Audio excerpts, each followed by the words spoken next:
মানসবাবু আর নীলাশা এখনও ঘুম থেকে ওঠেনি। আর অ্যাজ ইউজুয়াল আমি যেখানেই যাই সবার আগে আমারই ঘুমটা ভেঙে যায়। আমি জানি না ওরা সব ঘুমায় আর আমার কেন ঘুম ভেঙে যায়, মানে আমি থাকতে পারি না দেখি।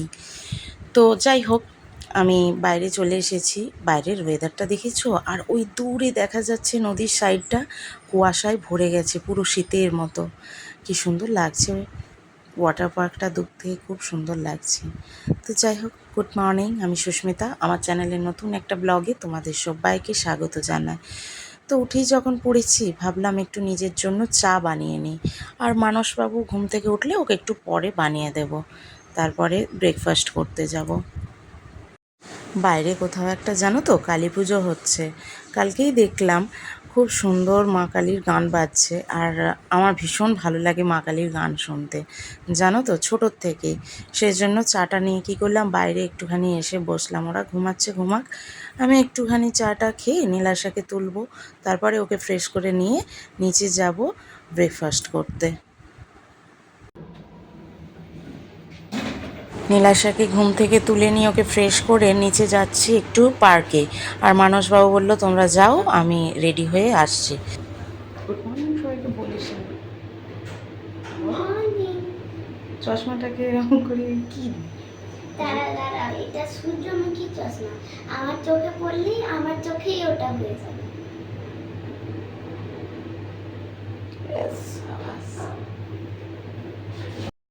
একবার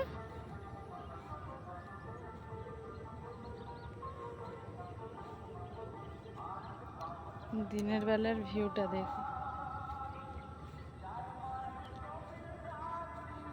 কালকে এত বৃষ্টি হলো সন্ধ্যাবেলায় যে একটু বসতে শুদ্ধ পারলাম না।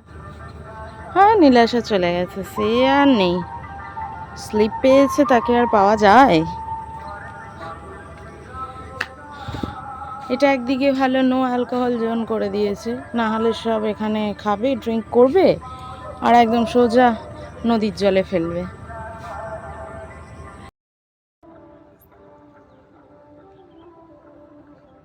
দেখা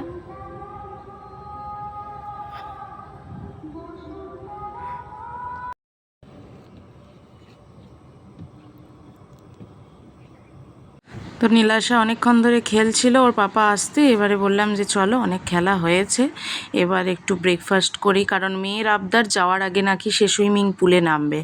তো বললাম যে চল ব্রেকফাস্ট করি, তারপরে না হয় পুলে যাওয়া যাবে। প্রথমে ভাবলাম নীলাশার খাবারটা নিয়ে যাই। তো এখানে তো অনেক কিছু অপশান ছিল, এদিকটায় পুরো সাউথ ইন্ডিয়ান ডিশগুলো ছিল, কিন্তু সকালবেলা নীলাশাকে ইডলিগুলো দেবো না, হ্যাঁ, হজম হবে না হয়তো। লুচিও ছিল, পরোটাও ছিল, কিন্তু নীলাশাকে এগুলো দিলে ওর হয়তো পেটে সমস্যা হতে পারে। সেজন্য ভাবলাম সকাল সকাল একটা ডিম দিই। আর ও যেহেতু ব্রেড খেতে ভালোবাসে, তো সাইডে কিন্তু ব্রেডও ছিল, সেজন্য ওর জন্য আমি ব্রেডই নিয়ে চলে গেলাম। কারণ যেটা খায় না সেটা হজম হবে না হয়তো, আবার অতটা বাড়ি ফিরতে হবে, তো যদি রাস্তায় সমস্যা হয়, সেজন্য জ্যাম আর একটা নিয়ে নিয়েছি আমুলের বাটার।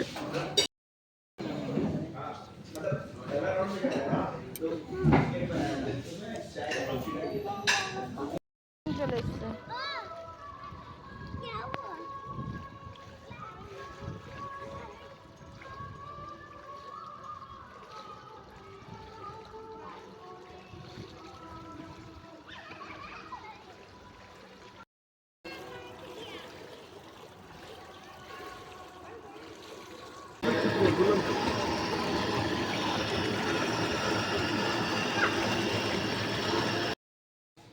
তো চারিদিক চেক করা হয়ে গিয়েছে, এবার বেরিয়ে যাব।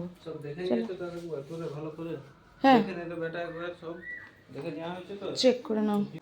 তো আমরা চলে এসেছি রিসেপশনে, যা যা কাজ করার করে নিয়েছি, এবার আমরা বেরিয়ে যাব। কিন্তু নীলাশার খুব মনটা খারাপ, ওর যেতে ইচ্ছা যাচ্ছে না, কিন্তু কি আর করা যায়, বাড়ি তো ফিরতেই হবে। তাই নীলাশাকে বললাম যে আমরা আবার আসব, তোমার চিন্তা নেই। কিন্তু তাকে আর কে বোঝায়। তো যাই হোক, আমারও বেশ ভালো লাগছিল, একটা দিনের জন্য অনেকটা মজা পেলাম। একটা দিনের জন্য এই জায়গাটা আমাদের থাকার জায়গা ছিল, আরেকবারের মতো দেখে নিলাম, আবার যদি আসা হয় আর কি। তো চলো আমরা এবারে বাড়ির উদ্দেশ্যে রওনা দিলাম। আজকের ব্লগটা আমি এখানেই শেষ করছি। দেখা হবে অন্য আর একটা ব্লগে। ততক্ষণ পর্যন্ত তোমরা সবাই সুস্থ থেকো, ভালো থেকো, এভাবেই আমাকে সাপোর্ট করতে থাকো। টাটা।